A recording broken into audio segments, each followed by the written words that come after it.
Target coming off of earnings 2 sessions ago had that huge gap down and that big pullback. So therefore, that means we get to put our Fibonacci retracement tool here on our daily chart. You can see we had this old wedge and we broke down below that. We were watching this area right here. The 128s finally broke down. We had a little bit of a level right here that we were keeping an eye on at the 119s.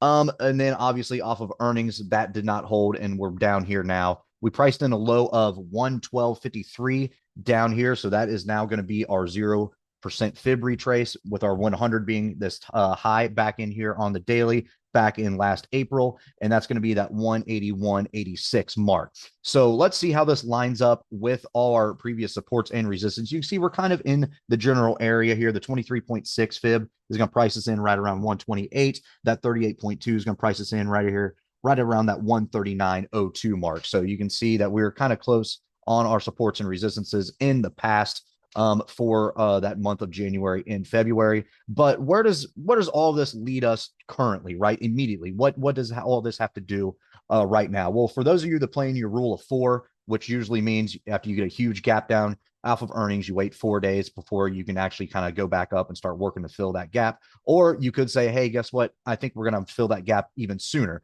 Well, we got to figure out what the gap is first. Well, it's going to be right here in this 120 mark. That's what we're going to be watching. Above that, it's going to be that's 9-day EMA at 121.75. And then above that, then we can worry about this 127 and this 128 channel up here. You can see that was a major support for us back in December and January. And it was also a resistance for us here after as soon as we dropped out of it. As recently as a couple weeks ago, you can see we banged up against it multiple times in here. Even the day of earnings, right, is when we kind of banging up against it. So what we're looking for is we're looking for a little consolidation down here. We're completely oversold, so that's good. But still, you know, you all have that fatigue right from the earnings. You need some consolidation down here.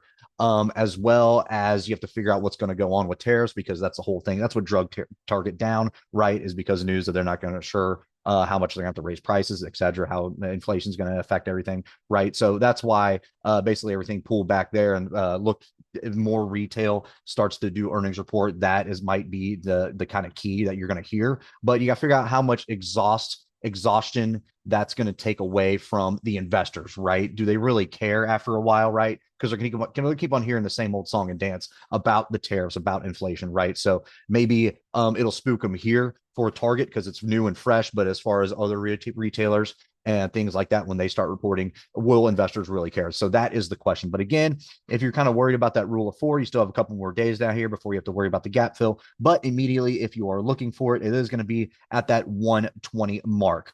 Support wise, we're just going to go ahead and call that low of the day in here 114. That's going to be our immediate support, and below that it is going to be this 112 53 in here. So all in all, you have a $2 expected move priced in by this Friday. So we could end up seeing that low in here again before Friday, the one that we placed in today, that 114.